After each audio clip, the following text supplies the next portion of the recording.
मेरे प्रिय आत्मा,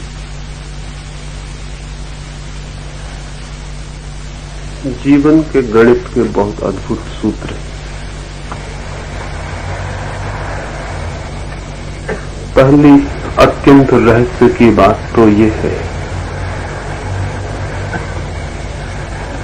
कि जो निकट है वो दिखाई नहीं पड़ता है, जो और भी निकट है उसका पता भी नहीं चलता है, और जो मैं स्वयं हूं उसका तो स्मरण भी नहीं आता है। जो दूर है वो दिखाई पड़ता है, जो और दूर है और साफ दिखाई पड़ता है, जो बहुत दूर है वो निमंत्रण भी देता है, बुलाता भी है, पुकारता भी है। चांद बुला रहा है आदमी को, तारे बुला रहे हैं, जगत की सीमाएं बुला रही हैं, एवरेस्ट की चोटियां बुलाती हैं, प्रशांत महासागर की गहराइयां बुलाती हैं, लेकिन आदमी के भीतर जो है वहां की कोई पुकार सुनाई नहीं पड़ती। मैंने सुना है सागर की मछलियां एक दूसरे से पूछती हैं सागर कहां है। सागर में ही वे पैदा होती हैं, सागर में ही जीती हैं और सागर में ही मिट जाती हैं, लेकिन वे मछलियां पूछती हैं कि सागर कहां है। वे आपस में विवाद भी करती हैं कि सागर कहां है। मछलियों में ऐसी कथाएं भी हैं कि उनके किसी पुरखों ने कभी सागर को देखा था। मछलियों में ऐसे महात्मा हो चुके हैं जिनकी स्मृतियां रह गई हैं, जिन्होंने सागर का अनुभव किया था, और बाकी मछलियां सागर में ही जीती हैं, सागर में ही रहती हैं, सागर में ही मरती हैं, और उन पुरखों की याद करती हैं जिन्होंने सागर का दर्शन किया था। मैंने सुना है सूरज की किरणें आपस में पूछती हैं दूसरी किरणों से, सखी प्रकाश को देखा है। सुनते हैं कहीं प्रकाश और सुनते हैं कहीं सूरज, लेकिन कहां है कुछ पता नहीं। और किरणों में भी कथाएं हैं उनके पुरखों की जिन्होंने सूरज को देखा था और प्रकाश को अनुभव किया था।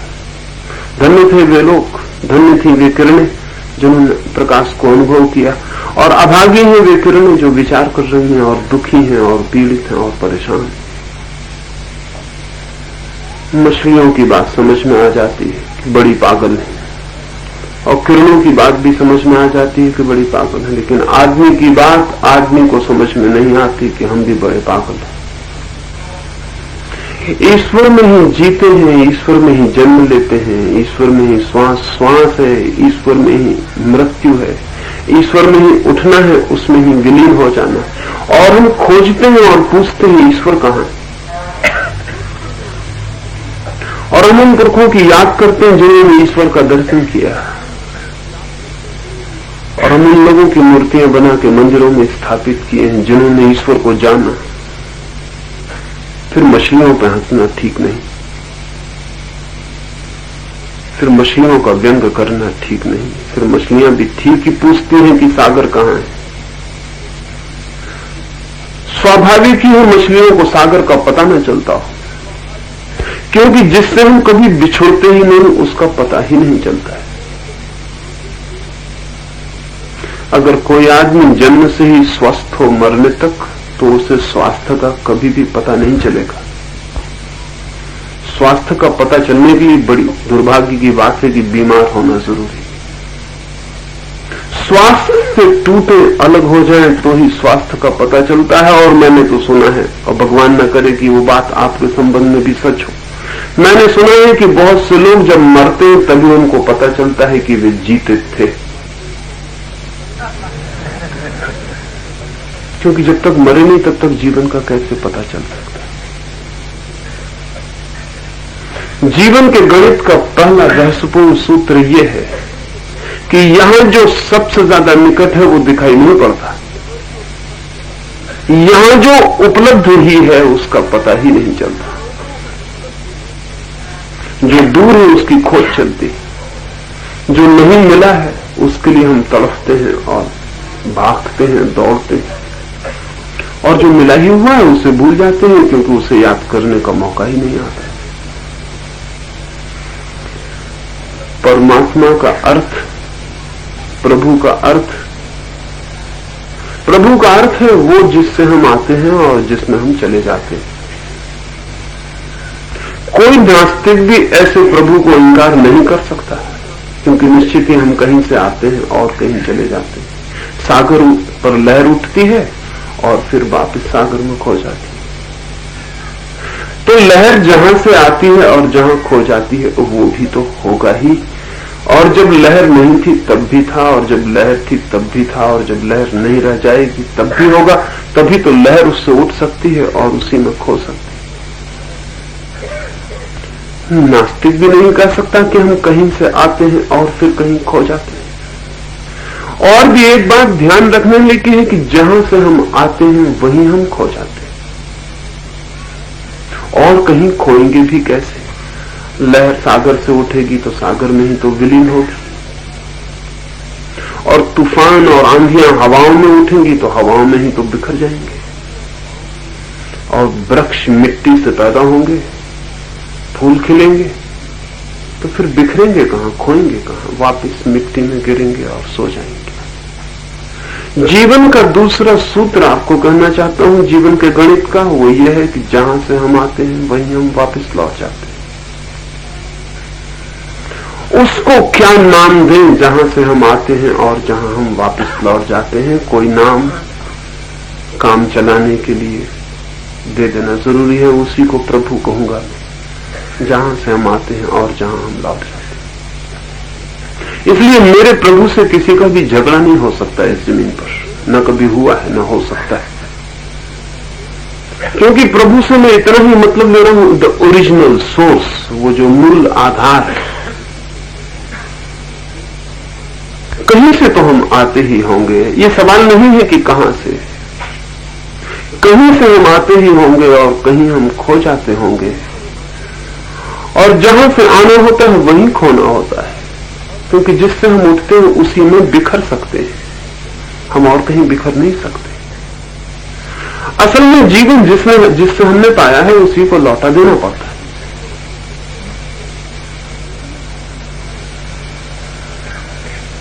प्रभु मैं उसको कहूंगा इन आने वाले दिनों में उसकी व्याख्या कर लेनी ठीक है, अन्यथा पता नहीं आप प्रभु से क्या सोचे। उसकी व्याख्या कर लेनी ठीक है। प्रभु मैं उसको कहूंगा वो जो मूल आधार है, मूल स्रोत है, जहां से सब निकलता है और जहां सब खो जाता है।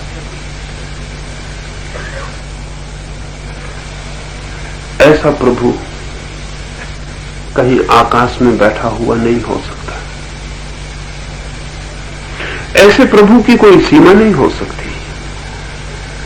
ऐसे प्रभु का कोई व्यक्तित्व नहीं हो सकता, कोई आकृति, कोई रूप, कोई आकार नहीं हो सकता, क्योंकि जिससे सब आकार निकलते हो उसका खुद का आकार नहीं हो सकता है। अगर उसका भी अपना आकार हो तो उससे फिर दूसरे आकार न निकल सकेंगे। आदमी से आदमी पैदा होता है क्योंकि आदमी का एक आकार है, और आम के बीज से आम का पौधा पैदा होता है क्योंकि आम का बीज एक आकार है। पक्षियों से पक्षी पैदा होते हैं और सब चीजें अपने आकार से पैदा होती हैं, लेकिन ईश्वर से सब पैदा होता है, इसलिए ईश्वर का कोई आकार नहीं हो सकता। वो आदमी के आकार का नहीं हो सकता। ये आदमी की जाति है, अन्याय है कि अपने आकार में उसने भगवान की मूर्तियां बना रखी। ये आदमी का अहंकार है कि उसने भगवान को भी अपनी शक्ल में बना के रख दिया है। ये आदमी का दम्भ है कि वो सोचता है भगवान भी होगा तो उसे आदमी जैसा ही होना चाहिए। फिर आदमी भी बहुत तरह के हैं, इसलिए बहुत तरह के भगवान। चीनियों के भगवान के गाल की हड्डी निकली हुई होगी, नाक चपटी होगी। चीनी सोच ही नहीं सकते भगवान की नाक और चपटी ना हो।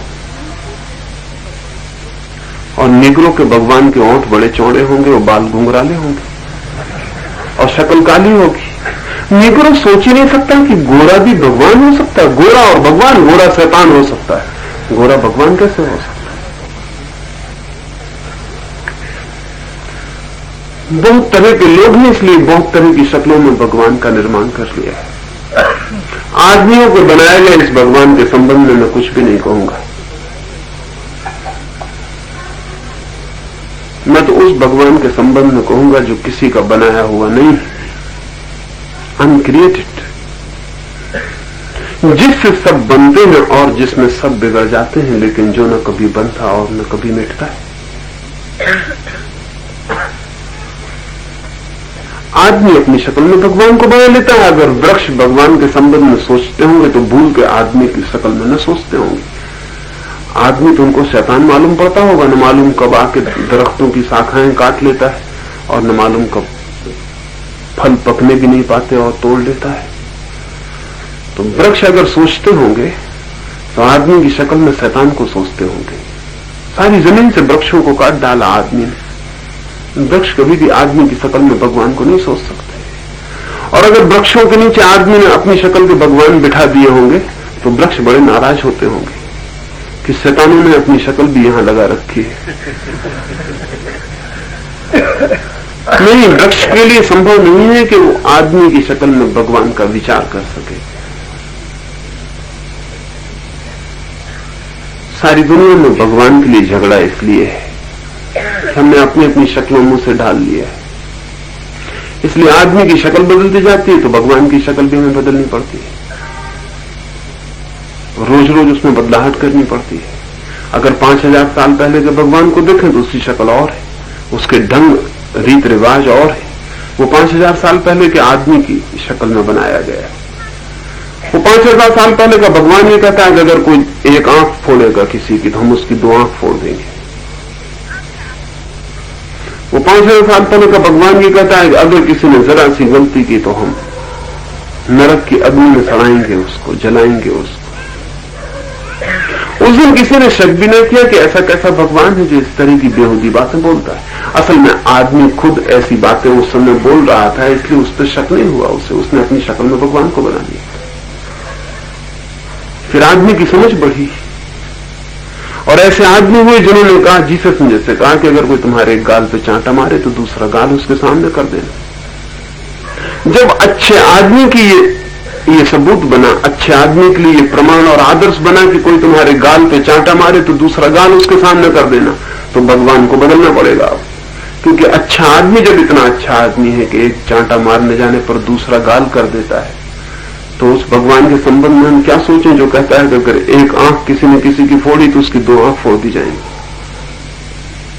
और ईंट का जवाब पत्थर से दिया जाएगा और नरक की अग्नि में सड़ाया जाए। ये भगवान फिर बहुत कठोर मालूम पड़ेगा। ये तो आदमी से भी गया भी मालूम पड़ेगा। इसमें क्षमा तो मालूम नहीं पड़ती है। ये भगवान जिसने नरक को ईजाद किया, इस आदमी में क्षमा तो मालूम नहीं पड़ती। फिर उन्हें भगवान की शक्ल बदलनी पड़ती।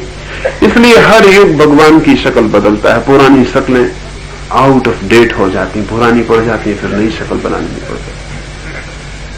भगवानों के भी बहुत फैशन रहे हैं दुनिया में, लेकिन कुछ लोग ऐसे हैं कि वो हमेशा पुरानी फैशनों से जकड़े रहते हैं। इसलिए दुनिया में इतने धर्म हो गए हैं, वो अलग अलग युग के फैशन हैं और अभी तक पकड़े रहे हैं, लोग उनको पकड़े हुए, इसलिए इतने धर्म हो गए। लेकिन मैं इन भगवानों की बात नहीं करूंगा, क्योंकि ये कोई भगवान ही नहीं है। मैं तो उस प्रभु की बात करूंगा जो जीवन का मूल स्रोत है। मैं तो उस प्रभु की बात करूंगा जो जीवन ही है। और जीवन से अलग करके सोचना परमात्मा को बड़ी भूल है। असल में हम प्रतीकों में सोचते हैं और प्रतीकों के कारण भूल हो जाती है। पुराने से पुरानी किताबें ये कहती हैं कि जैसे कुम्हार घड़े को बनाता है, ऐसे ही भगवान जगत को बनाता है। असल में जब ये बात कही गई होगी तब कुम्हार सबसे बड़ा कारीगर रहा होगा, उससे बड़ा कोई कारीगर न रहा होगा। नहीं तो भगवान को कुम्हार से अगर कोई तुलना करता तो झगड़ा झंझट हो सकता है। जिस समय ये बात कम से कम 10,000 साल पुरानी बात होगी, उस समय कुम्हार सबसे बड़ा वैज्ञानिक, सबसे बड़ा कारीगर, जिसने मिट्टी का घड़ा बना दिया। वो रहा होगा। हमने भगवान को कुम्हार से तालमेल बिठा लिया। हमने कहा भगवान कुम्हार जैसा होना चाहिए जो सारी दुनिया को बनाता है, चाक पर चढ़ाता है और दुनिया को रचता है। असल में संसार शब्द का मतलब भी चाक ही होता है, दी व्हील। संसार का मतलब होता है कुम्हार का चाक, जिस पर भगवान गढ़े मिट्टी से गढ़ते रहता है, फिर गढ़े मिटते जाते हैं, मिट्टी में चले जाते हैं, वो दूसरे घड़े बनाता रहता है। लेकिन इस प्रतीक ने बड़ा नुकसान पहुंचाया और मनुष्य जाति को कुछ बुनियादी भूलों में से एक भूल ये पकड़ गई इस प्रतीक की। इससे एक खतरा हो गया, कुम्हार अलग है और घड़ा अलग है। इससे ऐसा लगा कि संसार अलग है और परमात्मा अलग है। ये प्रतीक खतरनाक सिद्ध हुआ। नहीं, मैं किसी दूसरे प्रतीक की बात करूं क्योंकि मुझे ये प्रतीक उचित नहीं मालूम पड़ता। एक आदमी चित्र बनाता है, तो जब चित्रकार चित्र बनाता है तो चित्रकार अलग होता है, चित्र अलग होता है, चित्र बनता जाता है और चित्रकार अलग होता जाता है। जब चित्र पूरा बन जाता है तो चित्रकार बिल्कुल अलग हो जाता है और चित्र की अपनी जिंदगी शुरू हो जाती है। फिर चित्रकार मर जाए तो चित्र नहीं मरेगा, और चित्रकार बीमार पड़ जाए तो चित्र बीमार नहीं पड़ेगा, और चित्रकार पागल हो जाए तो चित्र पर कोई असर नहीं पड़ेगा। चित्र का अपना अस्तित्व अलग हो गया। पुराने लोगों ने अब तक परमात्मा और संसार के बीच ऐसा ही संबंध सोचा था कि उसने संसार को बनाया और अलग हो गया। संसार का अपना अस्तित्व है और वो अलग बैठ गया है। उसे हमें खोजना पड़ेगा कि वो कहां बैठ गया है। नहीं, मैं कोई दूसरा प्रतीक लेना चाहता हूं ताकि मेरी बात ख्याल में आ सके। एक नृत्यकार है, चित्रकार नहीं, एक नाचने वाला है, एक नर्तक, और नृत्यकार नाच रहा है। जब नृत्यकार नाचता है तो नृत्य और नृत्यकार अलग अलग नहीं होते, और नृत्यकार अगर रुक जाएगा तो नाच भी रुक जाएगा, और नृत्यकार मर जाएगा तो नाच भी मर जाएगा। और ऐसा नहीं है कि नर्तक को घर के बाहर छोड़ा और उसके नाच को घर ले आओ। नर्तक और नृत्य एक है, चित्रकार और चित्र एक नहीं है, कुम्हार और घड़ा एक नहीं, नर्तक और नृत्य एक है। इसे थोड़ा समझ लेना कि नर्तक जब नाच रहा है तब नृत्य है, जब नहीं नाच रहा है तो नृत्य नहीं। नृत्य को अलग नहीं किया जा सकता। मेरे लिए प्रभु, मेरे लिए परमात्मा एक नर्तक है, चित्रकार नहीं, एक कुम्हार नहीं। सारा जीवन उसका नृत्य है, वो इससे अलग नहीं है। एक क्षण को भी अलग हो नहीं सकता है, हो जाए तो ये नृत्य बंद हो जाए।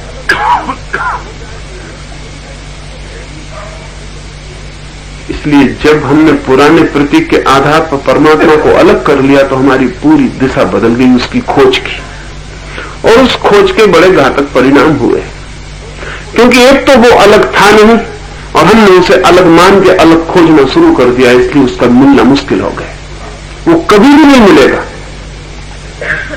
अगर कोई नाचते हुए नृत्यकार को देख के ये सोचे कि ये तो रहा नृत्य, अब नृत्यकार कहां है, तो मैं नृत्यकार को खोजने जाता हूं, तो वो कभी भी नृत्यकार को नहीं खोज पाएगा, क्योंकि वो नृत्य में ही मौजूद है।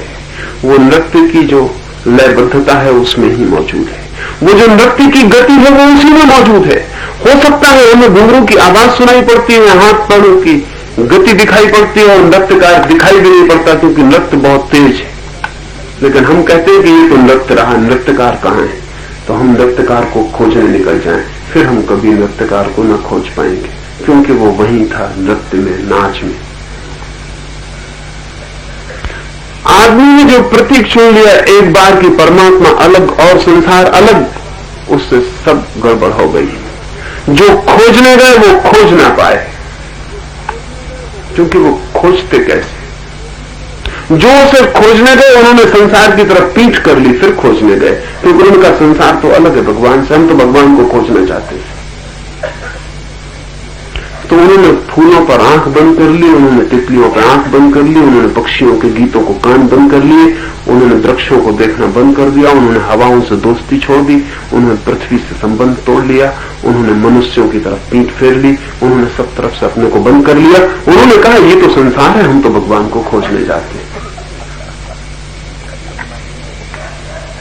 बस वे कहीं खोजने नहीं गए, वे सिर्फ आंख बंद करके मरने लगे। वे आंख बंद करके अपने भीतर खत्म होने लगे और सड़ने लगे। वो था यही सब में मौजूद था, लेकिन हमने जो सोचा उसमें भूल हो गई। तो एक तो भूल ये हुई कि जो उसे खोजने गए वो उसे खोज ना पाए। फिर दूसरी भूल ये हुई कि जब कोई खोजने चला जाए तो मनुष्य का मन अगर खोज ही ना पाए तो आखिरी मनुष्य के मन के पास एक उपाय है कि जब वो बिल्कुल हार जाए, न खोज पाए तो वो कल्पना कर ले और पाले। अगर आप दिन भर भूखे रहे हैं और भोजन नहीं खोज पाए हैं तो रात सपने में भोजन कर लेंगे। एक आदमी किसी को प्रेम करता है और उसे ना उपलब्ध कर पाए तो पागल हो जाएगा और फिर उपलब्ध कर लेगा पागल होकर, फिर वो उसी से बातें करने लगेगा, उसके साथ जीने लगेगा। फिर सारी दुनिया से उसे मतलब न रहा, उसे अपनी प्रेसी मिल गई, अपना प्रेमी मिल गया, उसने अब कल्पना कर ली। मनुष्य के मन ने एक सुविधा जुटाई है आदमी को कि जिसे हम न खोज पाए उसे भी सपने में दिया जा सकता है। जो लोग ईश्वर को इस भांति खोजने गए और नहीं खोज पाए, फिर उन्होंने अपना कल्पित ईश्वर खड़ा कर लिया। फिर वो उससे बातें करने लगे, उसके साथ खेलने लगे, नाचने लगे, वे सब कुछ करने लगे। वे सारी की सारी बातें एकदम विक्षिप्तता की बातें हैं, मन की रुग्णता की बातें हैं, मन के सपनों की बातें, उनसे परमात्मा का कोई संबंध नहीं। दूसरा दुष्परिणाम यह हुआ कि जिन लोगों ने खोजबीन की और नहीं पाया, उन्होंने कहा कि ईश्वर है ही नहीं, हम खोज पर ही गलत चले गए, हम फिजूल मेहनत में पड़ गए, ईश्वर कहीं है ही नहीं, सब खोज लिया, योग देखा, प्रार्थना देखी, ध्यान देखा, साधना की, तप किया, उपवास किया, कहीं भी नहीं। उन लोगों ने कहना शुरू किया ईश्वर है ही नहीं। इस जगत में दो तरह के धार्मिक लोग हुए, एक जिन्होंने कल्पना कर ली ईश्वर की और एक जिन्होंने इंकार ही कर दिया। ये दोनों बातें महंगी और खतरनाक हो गई। जबकि ईश्वर यहां मौजूद था, सदा से मौजूद है। नृत्य में नृत्यकार मौजूद है, उसे नृत्य में ही खोजना पड़ेगा। और नृत्य में खोजने का एक ही ढंग है कि हम नृत्य से भागे ना, हम नृत्य के प्रति जागे, हम नृत्य को पहचाने। और जितना हम नृत्य को पहचानेंगे और जितना गहरा उसमें प्रवेश करेंगे उतना ही नर्तक उपलब्ध होने लगेगा। धीरे धीरे नृत्य तो खो जाएगा, नर्तक रह जाएगा। धीरे धीरे हम जानेंगे कि नर्तक ही सत्य है, नृत्य तो खेल था, नृत्य तो लीला थी, लेकिन नृत्य में ही छुपा है और बड़ा विराट नृत्य है। और एक बात और ख्याल रख लें कि नृत्य कुछ ऐसा है कि हम भी उसके बाहर नहीं, हम भी उस नृत्य में ही हिस्से। तो मैं दूसरी बात और कहना चाहता हूं, ये मामला कुछ ऐसा नहीं है कि नर्तक को कोई दूसरा खोजने निकला। मामला ऐसा है कि नर्तक का हाथ ही उत्सुक हो गया है कि मैं जानूं कि नर्तक कहां है। हम भी कुछ अलग अगर नृत्य के होते तो भी आसानी हो जाती, हम भी नृत्य के हिस्से और भाग हैं।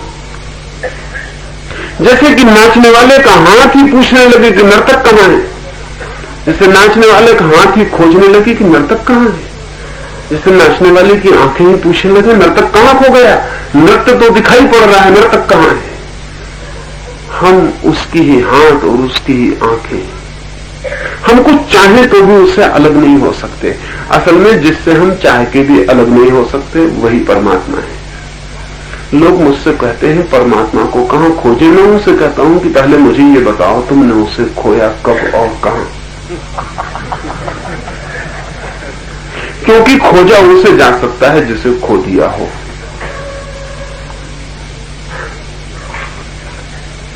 परमात्मा को हम खो ही नहीं सकते।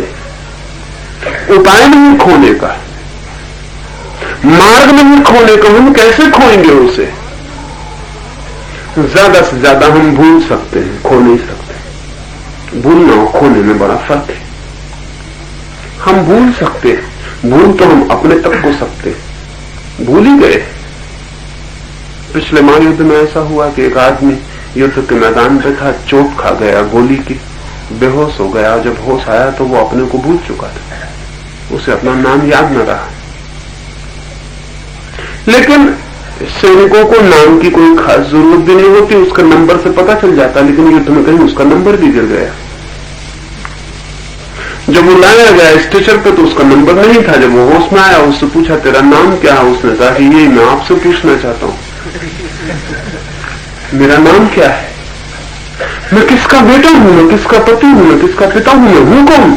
मेरा नंबर क्या है? मैं किस रेजिमेंट का हूं? पहले तो लोगों ने समझी मजाक है, लेकिन वो मजाक न थी। उसके तो मस्तिष्क को चोट लग गई थी, वो भूल गया था। फिर तो बड़ी मुश्किल हुई। कोई उपाय न रहा कि कैसे पता लगे कि वो कौन है। न मालूम कितने लोग मर चुके थे, न मालूम कितने लोग युद्ध में खो चुके थे। वो आदमी कौन है? ये है कौन? इसका कैसे पता लगे? फिर किसी ने सुझाव दिया कि इसे गांव गांव में घुमाया जाए, अपने गांव को शायद ये पहचान ले। उसे गांव गांव में ले आया गया। वो स्टेज पर उतर के खड़ा हो जाता और देखता रहता और लोगों को देखता, लेकिन उसे कुछ पहचान ना आता। फिर तो थक गए उसको घुमाने वाले। लेकिन एक नगर में जैसे वो स्टेशन पर उतरा, उसने कहा अरे मेरा गांव। वो तो भागने लगा, वो उनके लिए रुका भी नहीं। जो उसके साथ आए थे उन्होंने कहा रुको भी तो, लेकिन वो तो भागा था। वो तो सीढ़ियों पार उतर गया था, वो उसके पीछे भागे। वो तो भागा जा रहा था। वो तो कहा अरे मेरा गांव, मेरी गली, मेरा घर, मेरी मां। उसने जाकर अपने मां के पैरों पर गिर पड़ा है। उसके साथ ही भागे हुए पीछे पहुंचे। उसने कहा, उनके साथियों ने कहा तुम तो बिल्कुल खो नहीं गए थे, तुम्हें कैसे खोज लिया? उसने कहा खो नहीं गया था, खो गया होता तो फिर तो खोजना मुश्किल, सिर्फ भूल गया था। उसकी याद आ गई। परमात्मा की खोज नहीं करनी, सिर्फ याद करनी। लेकिन याद के नाम से भी बड़े धोखे चल रहे हैं। उसको लोग प्रभु स्मरण कहते हैं। कोई राम राम राम राम जप रहा है, वो कहता है प्रभु स्मरण कर रहे हैं।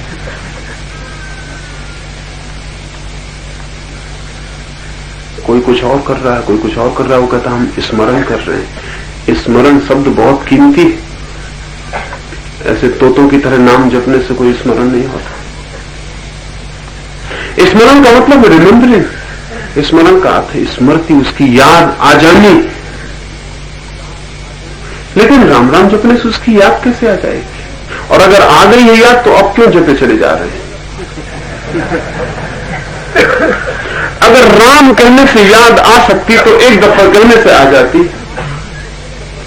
और जब एक दफा कहने से नहीं आई तो दूसरी दफा कहने से कैसे आ जाएगी? तीसरी दफा कहने से। लेकिन लाख लाख, 2-2 लाख, करोड़ करोड़ जप कर रहे हैं लोग, हिसाब रख रहे हैं। 1 करोड़ बार चिल्ला चुके और अभी याद नहीं आ पाई। अभी वो कह रहे हैं अगली साल फिर 1 करोड़ जप करने। मैं गांव में गया था, वहां एक लाइब्रेरी बनाई हुई, एक सज्जन आदमी ने। और सज्जनों की तो कमी नहीं हमारे देश में। उनका काम ही ये है, उन्होंने जीवन अर्पित कर दिया है इसके लिए कि न मालूम कितने लोगों को लगा के वो राम राम लिखवाते रहते हैं। और वो किताबें भर गई हैं, बहियां भर गई हैं, हजारों लाखों कापियां भर गई हैं। और सारे हिंदुस्तान में उनके भक्त हैं जो राम राम राम राम लिख के वहां भेजते रहते हैं। और वहां वो लाइब्रेरी बढ़ती जाती है। कहते हैं इतने अरब हो गए नाम, इतने खराब हो गए नाम। वो मुझे भी ले गए। मैंने कहा कि नाम कितने खराब हो गए, याद आई कि नहीं? नाम लिखने से कैसे याद आ जाएगी? सच तो यह है कि जिसके हमें याद ही नहीं है उसका नाम भी हमारे पास कैसे हो सकता है? नाम भी कैसे हमारे पास हो सकता है? राम कौन कहता है कि उसका नाम है? कैसे पहचाना? कौन सा प्रमाण पत्र है? कौन कहता है कि अल्लाह उसका नाम है और कौन कहता है कि खुदा उसका नाम है? कैसे पहचान लिया? ये नाम कैसे पहचान गए? याद आ जाए तो शायद नाम भी आ जाता, लेकिन याद तो आई नहीं और हम नाम से याद लाने की कोशिश कर रहे हैं। नहीं, प्रभु स्मरण का बहुत और ही मतलब है। प्रभु स्मरण का मतलब राम की रट लगानी नहीं है, नाम की रटंत नहीं। प्रभु स्मरण का अर्थ है कि ये जो नृत्य चल रहा है, ये जो जीवन की विराट लीला चल रही है, इसके प्रति हम बोधपूर्ण हो जाएं, ये हमें दिखाई पड़ने लगे, ये हमें अनुभव होने लगे, इसकी हमें प्रतीति होने लगे कि ये हो रहा है। जब फूल खिले तो ऐसे ही ना खिल जाए, हमें फूल खिलता हुआ मालूम पड़े। और जब आकाश में बादल चले तो ऐसे ही ना गुजर जाएं बिना पहचाने, हम उन्हें देख पाए और पहचान पाए। हमारे पास से जब कोई गुजरे तो ऐसे ही ना गुजर जाए, उसके भीतर जो है उसका थोड़ा सा स्पर्श हमें हो सके। और जिंदगी में चारों तरफ वो मौजूद है। उसके स्मरण का मतलब बहुत दूसरा है। उसके स्मरण का मतलब है इस बात का बोध कि हम जिससे आए हैं वो चारों तरफ मौजूद है। और अगर इसे हम समझ पाए तो इस बोध में कोई कठिनाई नहीं, हमने उसे खो नहीं दिया है। हम उसे कितना भी खो दें वो तो हमें खोता ही नहीं। असल में जिंदगी में जो भी महत्वपूर्ण है, परमात्मा ने हमें स्वयं उसे याद रखने की जरूरत नहीं समझी है। सांस चलती रहती है, आपको याद रहे न रहे। अगर आपके याद रखने पर सांस चलती हो तो जिंदगी में कई दफा आदमी मर जाए। आपको याद रखने की जरूरत नहीं, सांस चलती रहती चलती रहती चलती रहती। आप भूल जाते हैं तो भी चलती रहती है। बल्कि सच तो यह है कि आपकी स्मृति और आपके श्वास का कोई संबंध ही नहीं। आप खाना खा लेते हैं और पचा लेते हैं, और पचाने का आपको कभी पता नहीं चलता और बड़ा काम पेट में चलता रहता है। वैज्ञानिक तो कहते हैं कि इतनी बड़ी फैक्ट्री एक आदमी के पेट में लगी है कि अगर हम इतना इंतजाम, रोटी से खून बनाने का इंतजाम अगर बाहर करें तो कई मील के घेरे में हमें इंतजाम करना पड़े फैक्ट्री का। और इतना शोरगुल मचे जिसका कोई हिसाब नहीं, लेकिन हमारे भीतर वो चुपचाप काम चल रहा है। इतना अद्भुत है जगत कि इसमें चुपचाप बड़े से बड़े तारे पैदा हो जाते हैं और विलीन हो जाते हैं। उनकी शोरगुल भी नहीं होता, उनका कोई पता भी नहीं चलता। जिंदगी में जो भी महत्वपूर्ण है वो आपके बिना जाने चुपचाप चलता रहता है। लेकिन अगर हमें उसका स्मरण आ जाए जो जिंदगी में चारों तरफ चुपचाप चल रहा है, अगर उसकी पगध्वनि हमें सुनाई पड़ने लगे जो हमारे पास से गुजर रहा है, तो प्रभु का स्मरण होगा। और तब बैठ के हम कोई नाम न जपने लगेंगे और बैठ के हम कोई माला न फेरने लगेंगे, क्योंकि ये सब बातें बहुत स्टूपिड, बहुत ही बुद्धिहीनता की, और इनको करने से कोई और बुद्धिहीन, ज्यादा से ज्यादा बुद्धिहीन हो सकता है और कुछ भी नहीं हो सकता। इसलिए जो कौम इस तरह के काम पकड़ लेती है उसकी बुद्धि और प्रतिभा धीरे धीरे खो जाती और जंग खा जाती। प्रभु का स्मरण तो चौंका देगा, जगह देगा, ज्यादा जीवंत हो जाएंगे आप। सब चीजों में रंग रस बदल जाएगा, सब कुछ और हो जाएगा, सब कुछ और हो जाएगा। जिंदगी बहुत रसपूर्ण, अर्थपूर्ण नृत्य से भर जाएगी, एक संगीत का अर्थ आ जाएगा। जिंदगी आपको पहली दफा ऐसी लगेगी जैसे फूट पड़ी भीतर से, जैसे कोई बीज फूटता है और अंकुर बन जाता है, और कोई कली टूटती है और फूल बन जाती है, और कोई वीणा के तारों को छेड़ देता है और सन्नाटा बंद हो जाता है और चारों तरफ वीणा के स्वर गूंज जाते हैं। ठीक जब प्रभु का स्मरण आएगा तो आपकी वीणा के तार गूंज उठेंगे, आपकी कली टूट के फूल बन जाएगी, आपका बुझा दिया अचानक लपट लेके जल उठेगा। आप पाएंगे आप बिल्कुल दूसरे आदमी हो गए। तब बैठ के राम नाम नहीं जपते रहेंगे, तब आप पाएंगे कि जगत किसको वही मौजूद है, पुकारे किसको वही मौजूद है, कौन किसको पुकारे क्योंकि मैं भी वही हूं। और तब जिंदगी एक नया अर्थ लेके, एक नई गति लेके चलना शुरू हो जाएगी। वो जिंदगी एक धार्मिक आदमी की जिंदगी आनंद से भरी, अमृत से भरी, शांति से भरी, प्रेम से भरी, उसका कंकल फिर आनंद है, फिर दुख नहीं है, क्योंकि फिर दुख भी आनंद है, फिर कांटे नहीं है, क्योंकि फिर कांटे भी फूल है, फिर मृत्यु नहीं है, क्योंकि फिर मृत्यु भी और बड़े जीवन में प्रवेश है। इस प्रभु की बात करना चाहूंगा इन 4 दिनों में, और बात ही क्यों, क्योंकि अकेली बात से क्या होगा। बातें तो हम बहुत कर चुके, बहुत सुन चुके हैं, और कई बार तो ऐसा हो जाता है कि बातें सुनना भी एक रोक हो जाता है, हम सुनते चले जाते हैं, सुनते चले जाते हैं, फिर सुनना भी एक रस हो जाता है, लेकिन सुनने से जीना कैसे निकलेगा। आप खाने के संबंध में बातें नहीं सुनते, खाना खाते, और परमात्मा के संबंध से बातें सुनते। आप सोने के लिए बिस्तर पर जाते हैं, सोने के संबंध में किताब नहीं पढ़ते। हाँ, कुछ लोग पढ़ते जिनको नींद नहीं आती, हमें कुछ लोग हैं, कुछ अभागे लोग हैं जिनको नींद जैसी सरल चीज भी असंभव हो गई है, वे जरूर किताबें पढ़ते हैं। वे किताबों में पढ़ के खोजते हैं कि कैसे सो जाएं।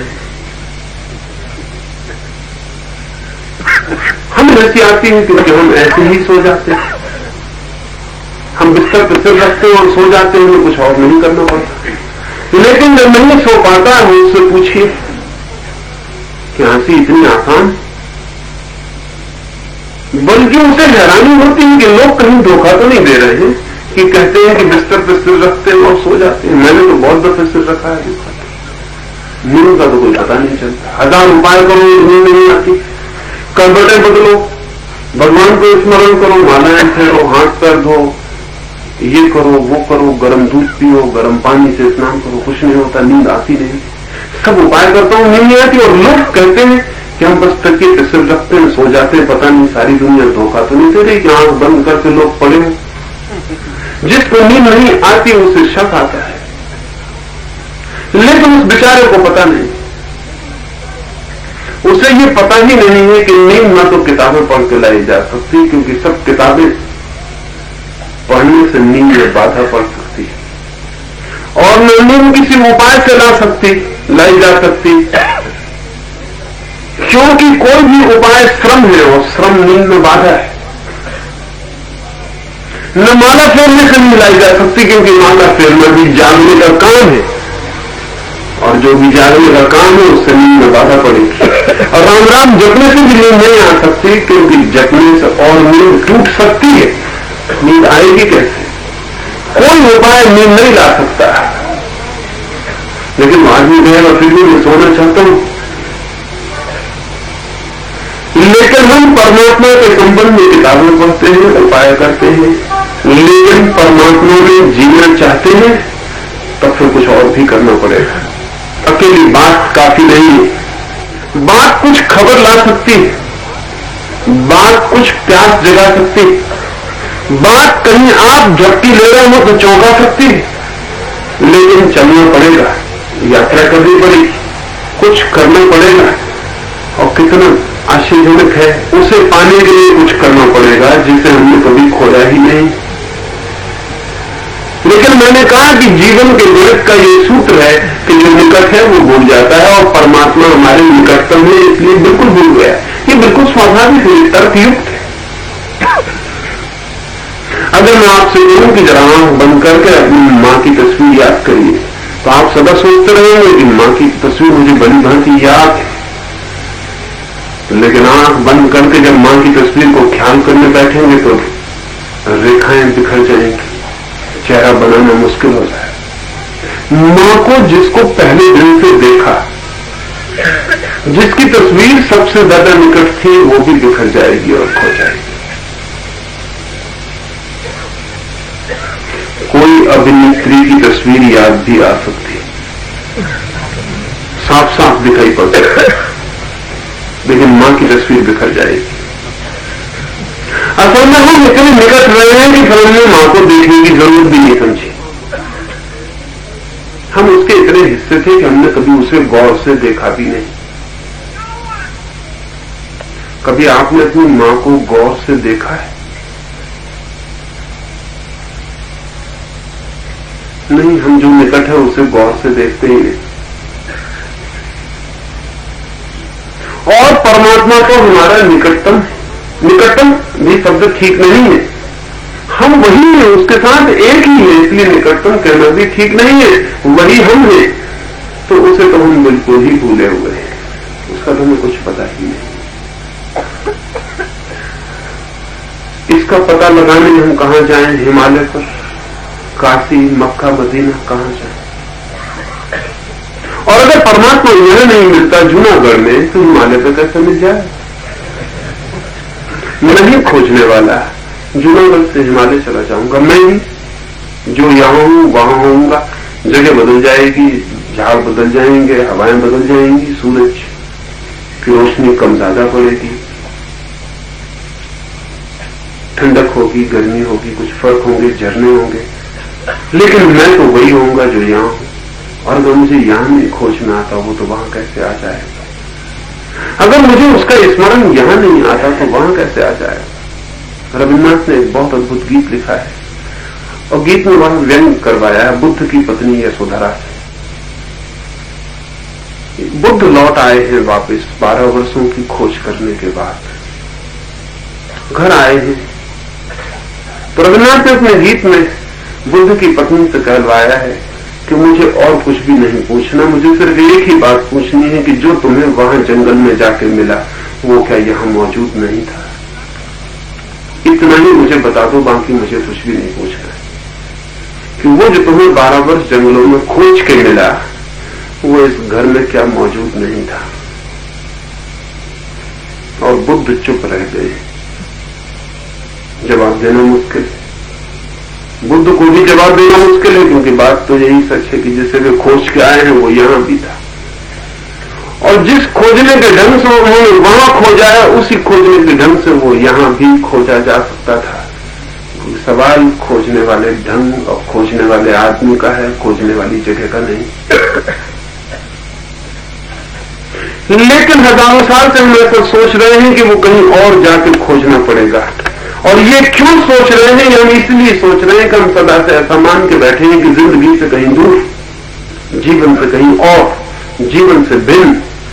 न केवल इतना ही, बल्कि कुछ ना समझोगे तो हमने ये भी सिखा दिया है कि जीवन की बिल्कुल शत्रुता में वो मिलेगा, जब तक हम जीवन के पक्के दुश्मन न हो जाएं। यानी दुश्मनी इस तरह की न कर लें कि लोग अगर पैर के बल चलते हो तो हम सिर के बल लगा के शीशा से न लगाएं, तब तक वो नहीं मिलेगा। दुश्मनी पक्की करनी है और लोगों से बिल्कुल उल्टे हो जाना है। लोग जो करते हैं जिंदगी का जो रास्ता है उससे उल्टे चले जाना है, तब वो मिलेगा। बड़ी हैरानी की बात है, जिंदगी से अगर इतनी दुश्मनी है उसके, तो जिंदगी को होने का मतलब क्या है फिर? अगर जिंदगी से वो इतना नाराज है तो जिंदगी फिर है क्यों? और अगर जिंदगी इतनी बुरी है तो वो क्यों इसे बढ़ाए चला जाता, क्यों इसे जिंदगी दिए चला जाता? क्यों ये सांसें आती हैं और जाती हैं, और क्यों ये जन्म है, और क्यों ये फूल खिलते हैं, और क्यों ये बीज बन जाते हैं? अगर जिंदगी इतनी बुरी है जैसे महात्मा कहते हैं, तो परमात्मा बड़ा नासमझ है। या तो महात्मा ठीक है या परमात्मा ठीक है, दोनों में से चुनाव करने का वक्त आ गया है। अगर महात्मा ठीक है तो परमात्मा बिल्कुल गलत है, क्योंकि वो जिंदगी को रोज जन्म दिए जा रहा है। वो काम रोकते हुए, वो कभी का काम रोक सकता था, वो कभी का लॉकआउट कर देता, वो लगा देता, तालाबंदी कर देता, हड़ताल कर देता, कुछ भी तो कर सकता था। वो कभी का बंद कर देता कि जिंदगी अब बस बहुत हो गई, जिंदगी बंद कर देती। वो है कि नाचे चला जाता है, वो है कि उसकी अतृप्ति का अंत ही नहीं, वो तृप्ति नहीं होता। वो कहता है बुद्ध भी बना लिए ठीक है, लेकिन अभी और बेहतर आदमी बनाना है। राम बना लिए ठीक है, लेकिन अभी और बेहतर आदमी बनाना है। कृष्ण आ गए बहुत ठीक है, लेकिन और बढ़िया बांसुरी बजाने वाला पैदा करेंगे। वो तृप्ति नहीं होता। वो कहता हम रोज नया मॉडल, वो आदमी को रोज नया बनाया जाए, उसकी अतृप्ति का कोई अंत नहीं है। इसलिए पुराना दोबारा नहीं बनाता, इसलिए राम को फिर से नहीं बनाता, वैसी भूल नहीं करता वो, इसलिए कृष्ण को दोबारा नहीं बनाता, क्योंकि दोबारा सिर्फ वही बनाते हैं जिनमें मौलिकता की कमी, जो ओरिजिनल नहीं, जो मौलिक नहीं है। वो फिर वही एक आदमी एक गीत लिख लेता है, फिर उसी गीत को लौट लौट के दोहराया चला जाता है, फिर नई नई कड़ियों में उसी को बांधता रहता है। एक आदमी एक चित्र बना लेता है, फिर घूम फिर तो वही चित्र बनाया चला जाता है, फिर जिंदगी भर वो वही करता रहता है, वही चित्र दौड़ दौड़ के आता रहता है। एक आदमी एक कहानी लिख लेता है, फिर बस वही कहानी, वही प्लॉट वो फिर बार बार लिखे चला जाता है, नाम बदल देता है, थोड़ी घटना बदल देता है, लेकिन वही। लेकिन ईश्वर बहुत अद्भुत है। कितने अरब अरब खरब खरब लोग जमीन पर पैदा होते हैं, लेकिन एक एक आदमी अनूठा और अलग और अद्भुत, यूनिक, दोबारा दोहरता नहीं है। एक भी आदमी, रिपीटिशन है ही नहीं वहां। अभी भी 3-3.5 अरब आदमी जमीन पर है, अगर खोजने जाएं तो एक जैसे 2 आदमी न मिलेंगे। आदमी तो बहुत दूर की बात है, 2 एक जैसे पत्ते भी न मिलेंगे खोजने से। एक आम का पत्ता तोड़ने और खोजने चले जाएं तो दूसरा पत्ता न मिलेगा ठीक वैसा। उसकी सृजनात्मकता बड़ी मौलिक है, वो रोज नए को पैदा किया जाए। लेकिन आदमी कहता है राम जैसे बन जाओ, बुद्ध जैसे बन जाओ, महावीर जैसे बन जाओ। आदमी बड़ा अमौलिक है, आदमी बड़ा रूढ़िग्रस्त है। वो कहता है ठीक है चलो राम हो गए, तब राम जैसे बन जाओ, अब नए की क्या जरूरत है। लेकिन परमात्मा नए की खोज में निरंतर लगा है, और महात्मा सदा पुराने की खोज में लगे हुए। वो कहते हैं हमारी किताब जितनी ज्यादा पुरानी उतनी अच्छी, और परमात्मा रोज नए को पैदा करता है। वो बूढ़े को विदा कर देता है और बच्चे को खड़ा कर देता है। वो कहता है अब आप हट आइए, अब आप काफी पुराने हो गए, अब आप जरा मंच के पीछे आ जाइए। बड़ा नासमझ है, एक अर्थ में नासमझ है। नासमझ इस अर्थों में कि बूढ़ा तो इतना अनुभवी था, उसको हटा के और गैर अनुभवी जरा से बच्चे को उसकी जगह दे रहे हो। बूढ़े ने तो जिंदगी भर इतना अनुभव से, ज्ञान से सीखा था, इकट्ठा किया था, इतना समझ पाया था, उसको विदा कर रहे हो। और एक बिल्कुल अनजान अपरिचित बच्चे को ला रहे हो जिसका कुछ भरोसा नहीं कि अच्छा होगा कि बुरा होगा, कि क्या करेगा क्या नहीं करेगा, चोर होगा, बेईमान होगा, साधु होगा, असाधु होगा, कुछ पता नहीं। एक अबोध बच्चे को रख रहे हो उसकी जमीन हटा के। लेकिन परमात्मा नए को प्रेम किए चला जाता है। कहता है जो भी पुराना हो जाता है वो वापिस हटाए। नए में जीवन है, पुराने में मृत्यु है। जो पुराना है अर्थात जो मर गया, मर रहा है, मरने के करीब पहुंच गया। नया अर्थात जो अभी जिएगा, जन्मेगा, बढ़ेगा, फैलेगा, फलेगा, फूलेगा, आगे और आगे और आगे। महात्मा कहते हैं कि जीवन के विरोध में है धर्म। वे कहते हैं जीवन को छोड़ दो तो ही धार्मिक हो सकते हो। और मेरा मानना है कि इसी शिक्षा के कारण पृथ्वी धार्मिक नहीं हो पाई, क्योंकि जीवन को छोड़ना असंभव है। जो भाग जाते हैं छोड़ के, वे भी छोड़ते नहीं, सिर्फ नई शक्लों में, नए दरवाजों से जीवन में वापस लौट आते। घर छोड़ के भागते और फौरन एक आश्रम बनाते। अब आश्रम और घर में सिवाय बोर्ड के और कोई फर्क नहीं होता। इधर बेटे बेटियां, पति पत्नी, उनको छोड़ के भागते हैं, वहां चेला चेलियां, शिष्य शिष्याएं। ये सब नामों का रूपांतरण है, इसमें कोई भी फर्क नहीं। बाप अपने बेटों के लिए जितना चिंतित होता है, गुरु अपने शिष्यों के लिए उससे ज्यादा चिंतित रहता है। बाप को अपने बेटों के बिगड़ जाने का जितना भय सताता है, गुरुओं को अपने शिष्यों के बिगड़ जाने का उससे भी ज्यादा भय सताता है।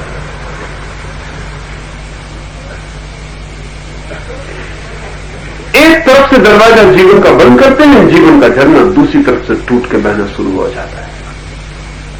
वो नई नई शक्लों में खोज लेता है, लेकिन बहेगा। जिंदगी से कोई भाग नहीं सकता, क्योंकि जिंदगी से भागना असंभव। हम जहां भी जाएंगे जिंदगी वहां है। हम सिर्फ जिंदगी के शक्लें बदल सकते हैं, रूप बदल सकते हैं, द्वार बदल सकते हैं, लेकिन जिंदगी से भाग नहीं सकते। हम ये कर सकते हैं, हम ये कपड़े न पहने, इनको हम गेरुआ रंग से रंग लें, लेकिन गेरुआ रंग उतना ही जिंदगी का हिस्सा है जितने कोई और रंग। और गेरुआ वस्त्र जिंदगी के लिए उतने ही आनंदपूर्ण हो सकते हैं जितने कोई और वस्त्र। इससे क्या फर्क पड़ता है कि किसने कौन से वस्त्र पहन रखे? इससे क्या फर्क पड़ता है कि कौन किस मकान में ठहर गया है? इससे क्या फर्क पड़ता है?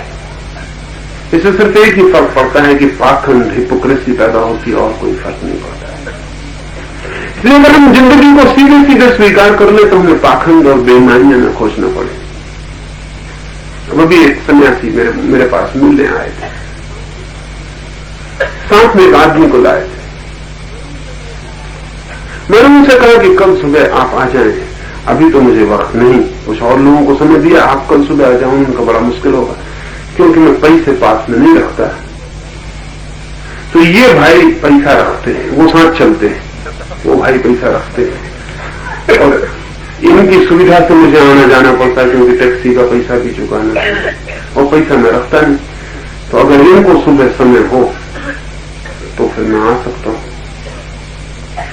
तो मैंने उनसे कहा, पैसे का एक बंधन था, वो समझ में आता था, अब ये एक और डबल बंधन। ये आदमी और को पकड़ो, ये इसको अगर समय नहीं है तो आप नहीं आ सकते, ये पैसा रखता है, ये पैसा देगा लेगा। अब ये सब पाखंड है। अगर टैक्सी में बैठना है तो पैसे देने, तो अपने खीसे में रखे कि दूसरे खीसे में रखे, इससे क्या फर्क पड़ता है? हाँ, एक फर्क पड़ता है कि वो रखने वाला ये सोच रहा है कि जो खीसे में रखा वो नरक जाएगा और हम स्वर्ग जाएंगे। बड़ा मजा, पैसे तुम्हारे खीसे में रखे हुए हैं वो, और नरक जाएगा, और आप धार्मिक सन्यासी और आप उसको नरक भिजवा रहे हो। वो बेचारा आपकी सेवा कर रहा है, आपको टैक्सी में पैसे चुका रहा है।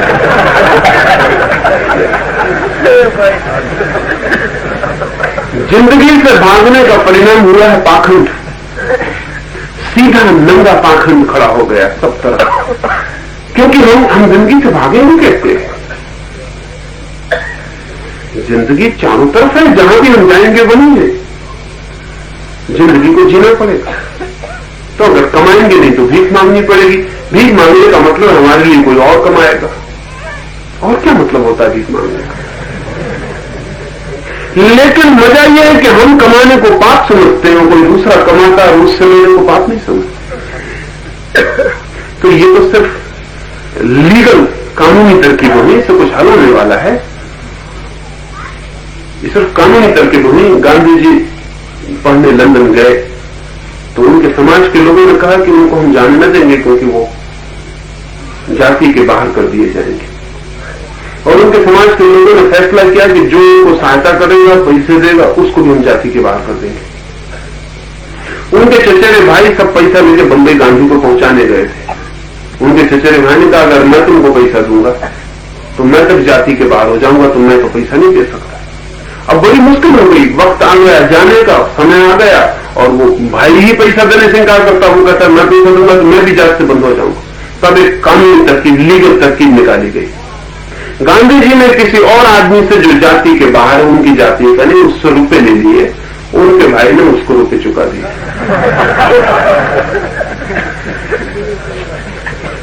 उनके भाई ने गांधी जी को पैसे नहीं दिए, इसलिए समाज उनका मुकदमा नहीं चला सकती। और उनकी समाज के किसी आदमी ने गांधी जी की सहायता नहीं की, वो किसी बाहर के आदमी ने सहायता की, उसका आप कुछ बिगाड़ ही नहीं सकते, वो समाज के बाहर ही है। इसको मैं कहता हूं कानूनी तरकीब है। जो आदमी जिंदगी से भागेंगे वो इस तरह की कानूनी तरकीबें खोज लेंगे। सभी सन्यासी कानूनी तरकीबों से जी रहे हैं। सारा सन्यास कानूनी तरकीब से जी रहा है, क्योंकि जिंदगी छोड़कर जीना ही असंभव है। तो फिर तरकीबें निकालना पड़ेंगी कि हम कैसे जिए, उसका ढंग खोजना पड़ेगा।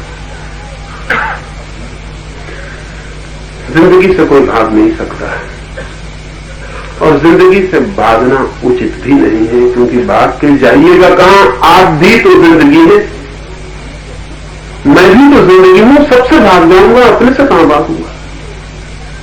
मैंने सुना है एक फकीर के पास कुछ युवक साधना के लिए आए थे, हमें परमात्मा को खोजने। तो उस फकीर ने कहा तुम एक छोटा सा काम कर लाओ। उसने उन चारों युवकों को एक कबूतर दे दिया और कहा कि कहीं अंधेरे में मार लाओ जहां कोई देखता न हो। एक गया बाहर, उसने देखा चारों तरफ सड़क पर कोई नहीं था, दोपहर था, लोग घरों में सोए थे। उसने जल्दी से गर्दन मरोड़ी, भीतर आकर उसने कहा कि ये रात सड़क पर कोई भी नहीं था। दूसरा युवक बड़ा परेशान हुआ, दिन था, दोपहर थी, उसने कहा मैं मरूं तब तक कोई आ जाए, कोई खिड़की खोल के झांक ले, कोई दरवाजा खोल दे, कोई सड़क पर निकल आए तो गलती हो जाएगी। उसने कहा रात तक रुक जाना जरूरी है। रात जब अंधेरा उतर आया तब वो गया, उसने गर्दन मरोड़ी और वापस लाके सांझ को गुरु को दे दिया। कहा ये रहा, कोई भी नहीं था, अंधेरा पूरा था, अगर होता भी तो भी दिखाई नहीं पड़ सकता है। तीसरे युवक ने सोचा कि रात तो है, अंधेरी है, सब ठीक है, लेकिन आकाश में तारों का प्रकाश है और कोई निकल आए, कोई दरवाजा से झांक ले, किसी को थोड़ा भी दिखाई पड़ जाए तो खतरा है। तो एक तलघरे में गया, द्वार बंद कर लिया, ताला लगा लिया, गर्दन मरोड़ी, लाके गुरु को दे दिया। उसने कहा कि तलघरे में मारा, ताला बंद था, भीतर आने का उपाय न था, नजर की तो बात ही नहीं आने की। छोटे युवक बहुत परेशान हुआ। 15 दिन बीत गया और महीना बीतने लगा। गुरु ने कहा वो चौथा कहां है कि अभी तक जगह नहीं खोज पाया। आदमी खोजने भेजे, वो लड़का करीब करीब पागल हो जाएगा, कबूतर को लिए गांव गांव फिर रहा था, बिल्कुल पागल हो गया। तो लोगों से पूछता था ऐसी कोई जगह बता दो जहां कोई ना हो। लोगों ने उसे पकड़ा, उसे गुरु के पास लाया, कहा कि पागल हो गया, तुम्हारे 3 साथी तो उसी दिन मार के आ गए, रात होते होते सब वापिस लौट आए, तुम क्या कर रहे हो? उसने कहा मैं बड़ी मुश्किल में पड़ गया, मैं भी अंधेरे तलघरे में गया था, लेकिन जब मैं कबूतर की गर्दन मरोड़ने लगा तो मैंने देखा कबूतर मुझे देखा है।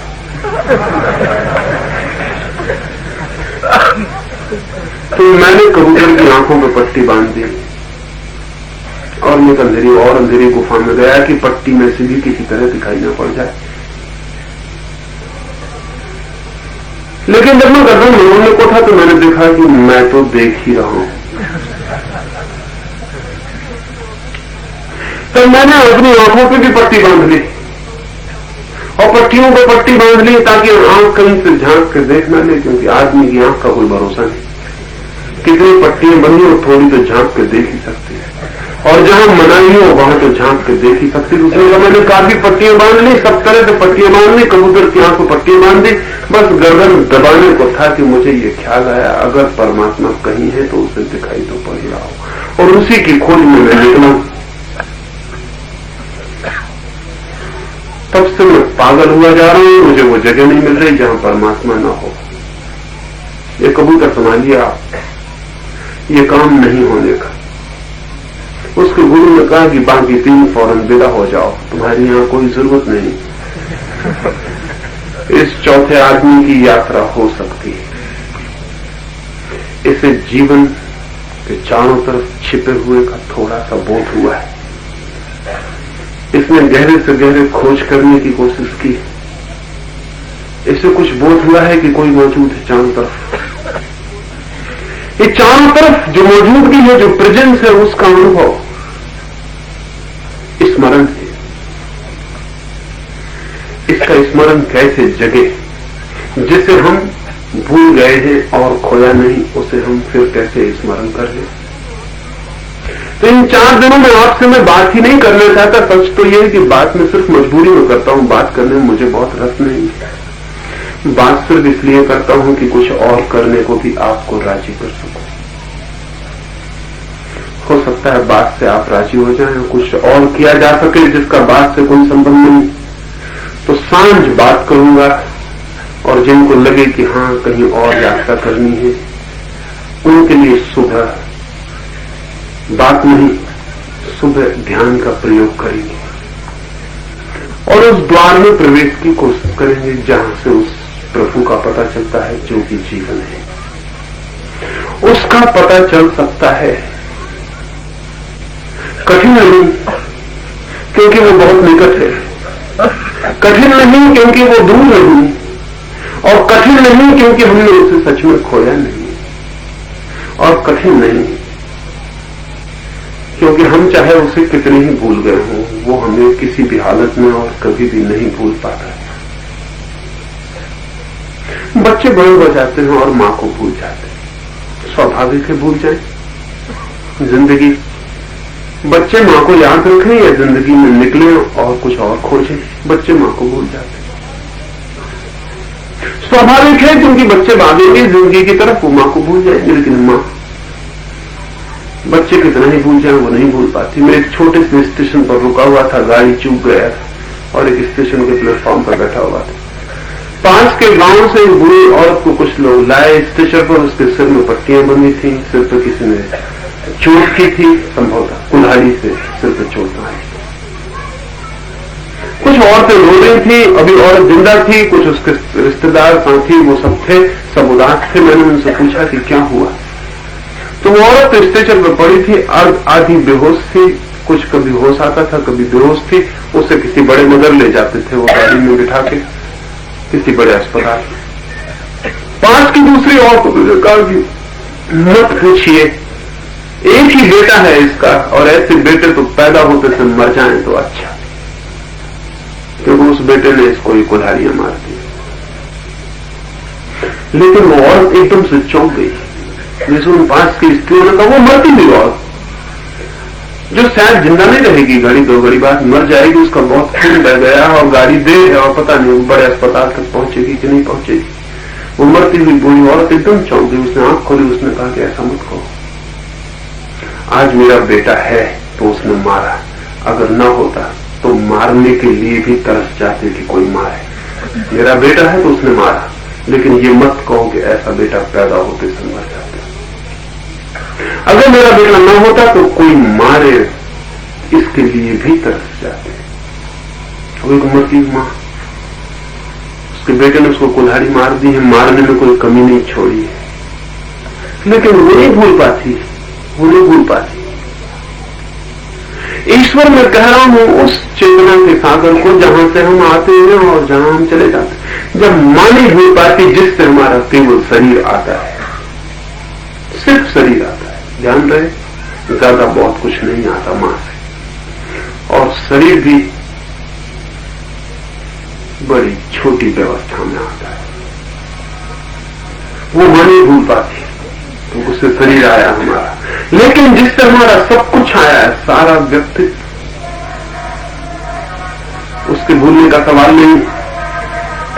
लेकिन ध्यान रहे, इसका यह मतलब नहीं है कि वो बैठ के आपकी याद कर रहा है, क्योंकि याद हम तभी करते हैं जब हम भूल भी जाते हैं। जिसे हम भूलते हैं उसकी याद का सवाल ही नहीं उठता है। आप याद में हैं ही, और जिस दिन कोई व्यक्ति परमात्मा के निकट पहुंचता है उस दिन हैरान हो जाता है कि कितनी उसने याद की, कितनी प्रतीक्षा की। वो द्वार पर ही बैठा था, कितने बार उसने द्वार खटखटाए, कितनी बार पुकारा कि खोलो खोलो, लेकिन हम व्यस्त थे अपने कामों में। ये भी हो सकता है कि हम पूजा में व्यस्त रहे हो, तुम अपनी घंटी हिला रहे हो, कि अपने भगवान के सामने आरती चला रहे हो, और हमने सोचा हो ये कौन बाधा दे रहा है दरवाजे पर। हवाएं दरवाजे पर धक्का दे रही थी और हवाएं उसके हाथ, और हम अपने बनाए भगवान के सामने पूजा कर रहे हैं। वो जो द्वार पर दस्तक दे रहा है जीवन की, थकता नहीं, दिए जाता दस्तक, उसे हम कैसे याद कर सकते हैं। सुबह ध्यान में हम उसकी स्मृति में ही प्रवेश करने का, प्रयोग करने को। इसलिए सुबह जो लोग आए वे वही लोग आए जो सुनने में नहीं, जाने में, होने में, पहुंचने में, खोजने में, कुछ करने में उत्सुक है। 1 घंटा सुबह हम गहरे से गहरे ध्यान का प्रयोग करने को है। रोज सांझ उस संबंध में कुछ कहूंगा। उस कहने का केवल एक ही मतलब है कि सुबह आप आ सके। जो भी आपके प्रश्न होंगे वो लिख के दे देंगे, उनकी रोज शाम की चर्चाओं में मैं बात कर लूंगा। लेकिन ध्यान रहे, जो मैं कह रहा हूं उस संबंध में ही प्रश्न पूछेंगे तो अच्छा है। और सुबह जो लोग ध्यान करेंगे, ध्यान के संबंध में भी जो पूछना हो वो भी लिख के दे देंगे, उनकी भी रात हम बात कर लेंगे। इधर मेरा इरादा बात करने का नहीं है, कभी भी नहीं था। बात सिर्फ मजबूरी है, कोई उपाय नहीं कि आपको वहां ले जाया जाए जहां बहुत फूल खिले। कोई उपाय नहीं कि आपको वहां ले जाया जाए जहां उसका मंदिर है। शायद आप सुन ले पुकार और उस तरफ चल पाए। तो कल सुबह 8:30 बजे जो लोग उसके मंदिर में प्रवेश करना चाहते हैं वे सुबह आ जाएं। आने के लिए 2-3 बातें ख्याल में रखें। बिना स्नान किए कोई भी ना आए, कपड़े ताजे पहन के आए और घर से ही चुप चले, रास्ते पर बातचीत करते मत आए। और यहां तो आके बिल्कुल ही चुप बैठे, यहां कोई बातचीत नहीं करेगा, जो भी आए चुपचाप बैठता चला जाए, चुपचाप पहले से ही आंख बंद करके बैठ जाए, कुछ भी ना करें। मैं जब आऊंगा ठीक 8:30 बजे और ठीक 8:30 के पहले ही आ जाए, बाद में कोई ना आए, क्योंकि जब प्रयोग शुरू हो जाएगा फिर आपकी समझ में आना मुश्किल हो जाएगा कि क्या हो रहा है। ठीक 8:30 के पहले आ जाएं स्नान करके, और घर से चुप चले, आंख भी नीचे रखे हुए आए, आंख से भी बहुत देखे मत चारों तरफ, आंख नीचे रखे आए, बात बंद करके चुपचाप मुंह से यहां आके बैठ जाएं। ठीक 8:30 बजे सुबह प्रयोग हो जाएगा, वो 9:30 तक चलेगा। मेरी बातों को इतनी शांति और प्रेम से सुना, उससे बहुत अनुग्रहित हूं, और अंत में सबके भीतर बैठे परमात्मा को प्रणाम करता हूं। मेरे प्रणाम स्वीकार करें।